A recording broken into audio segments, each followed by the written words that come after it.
रमज़ान का मुक़द्दस महीना चल रहा है, आज छठा रोज़ा है और देश के मुख्तलिफ़ इलाक़ों से इस तरह के वाक़यात सामने आ रहे हैं कि इस महीने में मुसलमानों को टारगेट किया जा रहा है। कहीं पर तरावी की नमाज बंद कराई जा रही है घरों के अंदर, सोसाइटी के अंदर, तो कहीं पर मसाजिद पर हमला किया जा रहा है। 2 दिन पहले भी मैंने आपको इंदौर की एक वीडियो दिखाई थी कि किस तरह से मस्जिद पर हमला किया गया। लेकिन ताज़ा मामला महाराष्ट्र का सामने आया है, जहां पर एक मस्जिद के अंदर इमाम साहब मगरिब के बाद कुरान पढ़ रहे थे। उन्हें तरावी पढ़ानी थी, इसलिए जितने भी हुफ़ाज़ हैं वो पूरे दिन कुरान सुनने सुनाने में लगे रहते हैं ताकि रात को जब वो तरावी पढ़ें तो उसमें किसी तरह की गलती ना हो। उसके लिए वो कुरान बैठे हुए पढ़ रहे थे। अचानक कुछ गुंडे मस्जिद के अंदर पहुँचे और उसके बाद उनकी पिटाई की गई। उनको कोई कपड़े में कोई चीज़ सुंघा दी गई और जब उनको होश आया तो उनकी दाढ़ी कट चुकी थी, दाढ़ी काट दी गई थी। इस पूरे मामले को लेकर पूरी कम्युनिटी में आक्रोश है, ख़ासतौर से महाराष्ट्र में।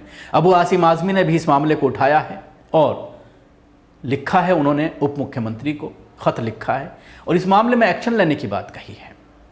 मामला मस्जिद के एक इमाम की बुरी तरह से पिटाई का है, जिसमें यह आरोप लगाया गया है कि कुछ अनजान बदमाश चेहरा ढककर मस्जिद में घुसे और कुरान पढ़ रहे इमाम साहब से जय श्री राम का नारा लगाने को कहा। जब इमाम साहब ने उनकी बात नहीं मानी तो बदमाशों ने इमाम साहब की पिटाई कर दी। हमले के बाद इमाम साहब की दाढ़ी तक काट दी गई। घटना महाराष्ट्र के जालना ज़िले की है, जहां अनवा गांव की एक मस्जिद में इमाम जाकिर सैयद ख्वाजा पिछले 7 सालों से काम कर रहे हैं, नमाज पढ़ाते हैं। रविवार 26 जनवरी की शाम को कुछ अज्ञात लोगों ने उन पर हमला कर दिया। शाम करीब 7:30 बजे मस्जिद के अंदर कुरान पढ़ रहा था। ये इमाम साहब का बयान है कि मैं मस्जिद के अंदर करीब 7:30 बजे कुरान पढ़ रहा था।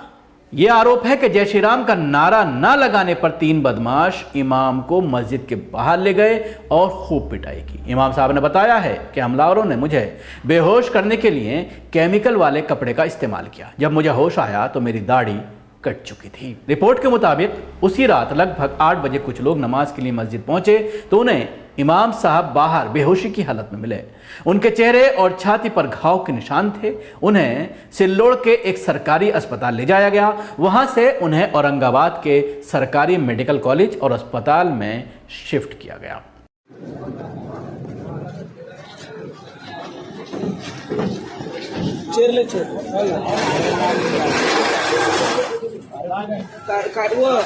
अपने भैया नौजवान साथी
आराम से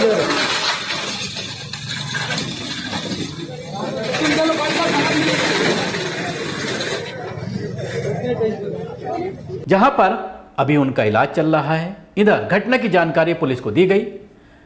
भोकरदन के पारस थाने में अज्ञात लोगों के खिलाफ आईपीसी की संबंधित धाराओं में मामला दर्ज किया गया है।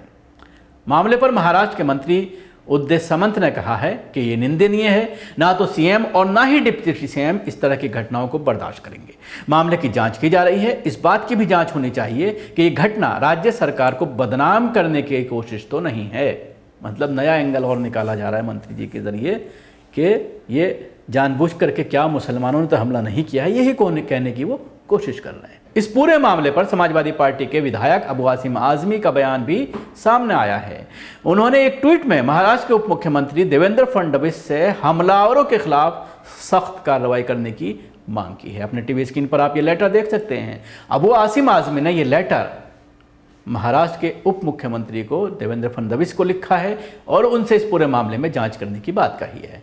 घटना के बाद गांव में सुरक्षा व्यवस्था कड़ी कर दी गई है। इलाके में शांति व्यवस्था बनाए रखने के लिए बड़ी संख्या में पुलिसकर्मियों को तैनात किया गया है। राजस्थान के तो ये पूरा मामला सामने आने के बाद इलाके में तनाव है, मुसलमानों के अंदर गुस्सा है कि किस तरह से अब मसाजिद के अंदर भी हिंदूवादी संगठन के लोग घुस करके मुसलमानों को निशाना बना रहे हैं।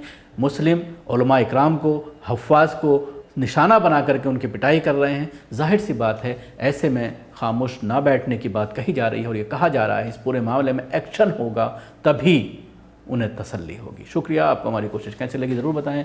हमारे YouTube चैनल को सब्सक्राइब करना ना भूलें। इसके साथ ही बेल आइकन जरूर दबाएं। अगर आप वीडियो फेसबुक पर देख रहे हैं तो पेज को लाइक करें, उसके साथ ही फॉलो भी करें। धन्यवाद।